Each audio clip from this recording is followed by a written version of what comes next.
Terima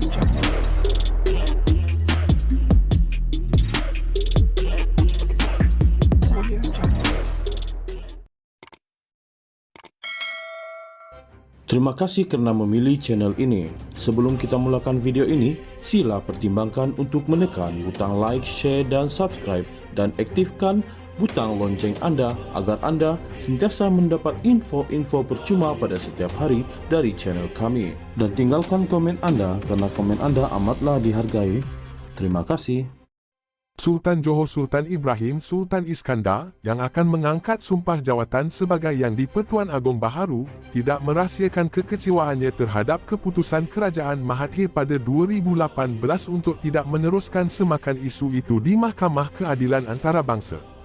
Berikut adalah senarai ringkas RCI terdahulu yang berkaitan dengan dasar dan keputusan Mahathir.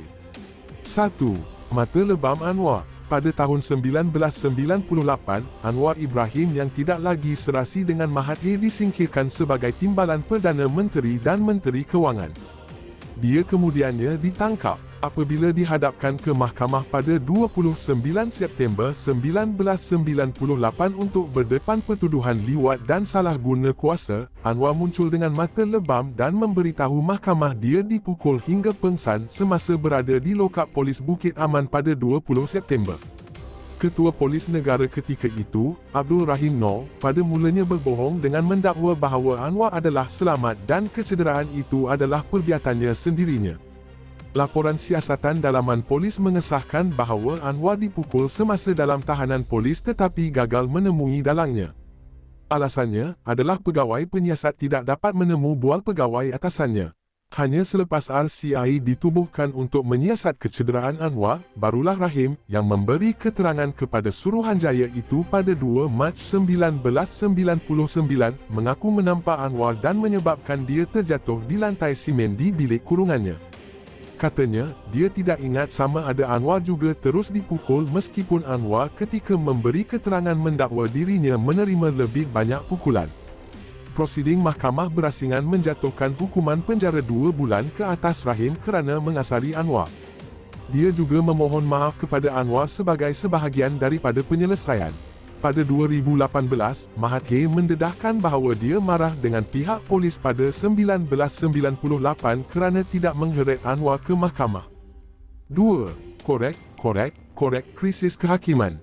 Pada 2007, Anwar mendedahkan klip video yang dirakam pada Disember 2001 oleh pemberi maklumat Love Woburn yang memaparkan perbualan telefon antara Peguam Kanan VK Linggam dengan Ahmad Fairuz Sheikh Abdul Halim. Mereka membincangkan tentang persaraan Muhammad Zaidin Abdullah sebagai Ketua Hakim Negara pada 2003 dan mencadangkan supaya Taikun Vincent Tan dan Tengku Adnan Tengku Mansur selaku menteri dibawa berunding dengan Mahathir dalam usaha memastikan Fairuz mendapat jawatan tertinggi Badan Kehakiman Negara. Fairuz akan menjadi Presiden Mahkamah Rayuan setahun selepas perbualan itu dan menjadi Ketua Hakim Negara selepas persaraan Zaidin. RCI sepatutnya ditubuhkan tidak lama selepas video itu didedahkan.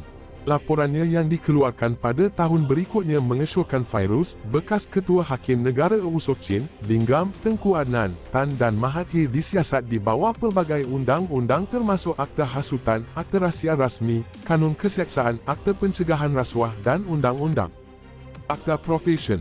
Namun begitu, tiada apa-apa tindakan susulan laporan itu selain Linggam dilarang daripada menjalankan amalan sebagai peguam. Kerajaan memberitahu Parlimen bahawa tiada pertuduhan akan dibuat kerana bukti tidak mencukupi untuk menunjukkan kesalahan jenayah telah dilakukan.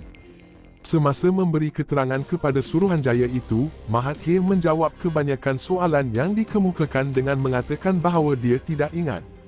Namun begitu, selepas keputusan kerajaan untuk tidak mendakwa Linggam, dia menyatakan kekesalan dengan mendakwa bahawa dirinya tidak sabar untuk membersihkan namanya di mahkamah. 3. Projek IC. Projek IC, kadangkala dipanggil Projek M untuk Mahathir. Ia adalah skim kerakyatan untuk undi yang didakwa dipelopori oleh Mahathir pada 1990-an yang mengubah demografi Sabah supaya memihak kepada UMNO dan sekutunya. RCI telah ditubuhkan pada 2012 untuk menyiasat dakwaan tersebut. Laporan Suruhanjaya yang dikeluarkan pada 2014 menyimpulkan bahawa projek itu mungkin wujud tetapi menyalahkan bekas pegawai Jabatan Pendaftaran Negara yang secara rasuah mengaut jutaan ringgit. Ia membebaskan parti politik dan kerajaan daripada sebarang pembabitan. Namun begitu, isu kewarganegaraan dan imigresen kekal menjadi topik hangat pilihan raya untuk tahun-tahun seterusnya. 4. Kerugian Forex. Pada tahun 1980-an dan 1990-an, Bank Negara Malaysia telah mengalami kerugian besar melalui aktiviti pertukaran asing Forex. Beberapa dekad kemudian pada 2017, kerajaan di bawah Perdana Menteri ketika itu Najib Razak mengumumkan RCI untuk menyiasat perkara itu. Ini selepas pasukan petugas mendapati kerugian adalah lebih besar daripada yang disangkakan sebelum ini dan mempunyai tanda-tanda ia cuba disembunyikan. Di sebalik justifikasi ini, pihak lawan menganggap RCI itu hanya percubaan Najib untuk mengalihkan perhatian daripada skandal 1MDB yang dihadapinya. Sultan Johor Sultan Ibrahim Sultan Iskandar, yang akan mengangkat sumpah jawatan sebagai Yang di-Pertuan Agong Baharu, tidak merahsiakan kekecewaannya terhadap keputusan Kerajaan Mahathir pada 2018 untuk tidak meneruskan semakan isu itu di Mahkamah Keadilan Antarabangsa. Berikut adalah senarai ringkas RCI terdahulu yang berkaitan dengan dasar dan keputusan Mahathir. 1. Mata Lebam Anwar. Pada tahun 1998, Anwar Ibrahim yang tidak lagi serasi dengan Mahathir disingkirkan sebagai Timbalan Perdana Menteri dan Menteri Kewangan. Dia kemudiannya ditangkap apabila dihadapkan ke mahkamah pada 29 September 1998 untuk berdepan pertuduhan liwat dan salah guna kuasa. Anwar muncul dengan mata lebam dan memberitahu mahkamah dia dipukul hingga pengsan semasa berada di lokap polis Bukit Aman pada 20 September. Ketua Polis Negara ketika itu, Abdul Rahim Noor, pada mulanya berbohong dengan mendakwa bahawa Anwar adalah selamat dan kecederaan itu adalah perbiatannya sendirinya. Laporan siasatan dalaman polis mengesahkan bahawa Anwar dipukul semasa dalam tahanan polis tetapi gagal menemui dalangnya. Alasannya adalah pegawai penyiasat tidak dapat menemu bual pegawai atasannya.